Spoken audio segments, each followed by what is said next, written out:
Morning everybody and welcome to the workshop walk around. It's Friday, so I'll give you a little tour once again. We're extremely busy, so this is going to have to be a rush one. Fireblade, it's been valeted, we've got it running. Indicator needs replacing, that needs an MOT. The G6R has also been valeted. That is a full service and a little list.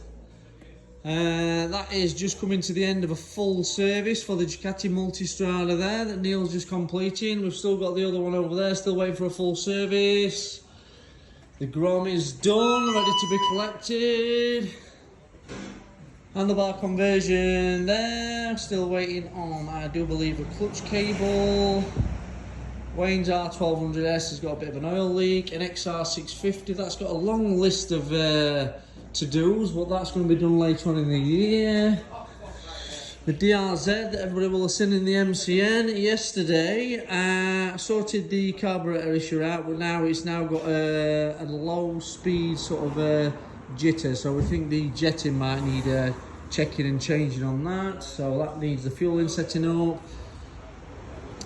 Which is Multistrada, just MOT, that'll be done. Then the Triumph will be in for an MOT. KTM RC125, that's done. You saw me doing the re-shimming on that. Well, the shims arrived, we got that sorted. Pete's Triumph is waiting for a radiator, it's got a little pinhole in it. The 1190 Adventure, again, you saw me doing that. That's all finished, all sorted. Brake light switch, waiting for the BMW 1100 GS. Rear tyre going to go on that today, the Bandit, and then that'll be done. S1000 SX is just waiting for a collection, I do believe. That's the one I did the... what did I do on that one? I did the decat, that's the decat one.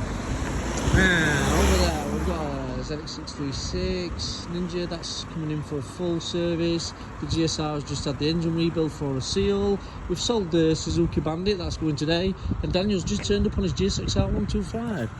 Which I don't know what he's in for. What are you in for, mate? Here, look. I'm in for time. I'm doing it. We'll save time. Oh, he's doing some time. Right, okay. So, right, yeah, we've got a full house today and for the rest of the week.